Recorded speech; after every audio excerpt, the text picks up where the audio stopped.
दीप morning.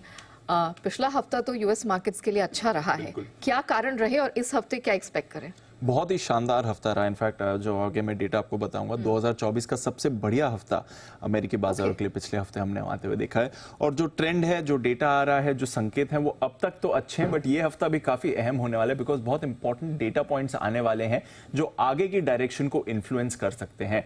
तो पहले जैसा आपने कहा, ग्लोबल बाजार स्थिर संकेत आ रहे हैं, कुछ ज्यादा खास एक्शन नहीं दिख रहा है। हल्की फुल्की गिरावट आज सुबह आपको गिफ्ट निफ्टी दिखा रहा है।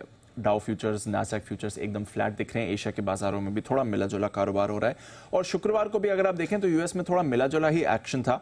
डाउ पर लगातार 8वें दिन आपने तेजी दिखी है। दिसंबर के बाद आप देख रहे हैं जगह पर लगातार 8 दिन डाउ आपको तेजी दिखा रहा है, तो वहां का ट्रेंड आपके लिए बरकरार है। 125 अंक ऊपर आपको शुक्रवार को डाउ दिखा। अपने रिकॉर्ड ऊंचाई से अब सिर्फ 300 अंक दूर आपको डाउ दिखेगा।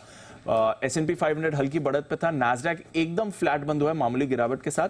थोड़ा ब्रॉडर मार्केट में गिरावट थी। रसल 2000 आपके लिए 0.5% फिसलते हुए दिखा है।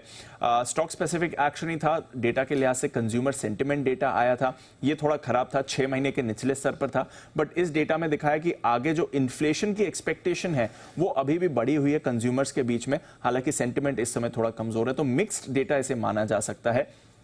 इसके बाद हमने बॉन्ड यील्ड में थोड़ा एक्शन देखा। 10 साल की बॉन्ड यील्ड हल्की बढ़त के साथ 4.5% पर आई, बट वो कंफर्टेबल है। लगातार तीसरे हफ्ते हम देख रहे हैं नास्डैक और S&P के लिए पॉजिटिव वीकली एक्शन दिखा है। लगातार चौथे हफ्ते डाउ के लिए पॉजिटिव वीकली एक्शन दिखा है। और 2024 का सबसे बढ़िया हफ्ता था ये अमेरिकी बाजारों के लिए, जहां डाउ आपके लिए 2.25% ऊपर था, S&P करीब 2% ऊपर था और नास्डैक में भी 1% की आपने खरीदारी आती हुई देखी। तो बहुत ही अच्छा हफ्ता अमेरिकी बाजारों के लिए रहा है। और 8 दिनों से हम देख रहे हैं डाउ पर भी तेजी का ट्रेंड ही बरकरार है। कमोडिटी और करेंसी मार्केट के एक्शन की बात करें तो पिछले हफ्ते सोने में हमने करीब 3.25% की बढ़त देखी है। 3 हफ्ते की ऊंचाई पर आपको सोना आते हुए दिख रहा है। कच्चे तेल में आप लगातार दूसरे हफ्ते गिरावट देख रहे हैं, बट एसेंशियली एक नैरो रेंज में ही $2-3 की नैरो रेंज में ही कच्चा तेल आपको ट्रेड करते दिख रहा है। फिलहाल 82.50 के आसपास आपको ब्रेंट दिखेगा। बेस मेटल्स में भी मिला जुला एक्शन रहा।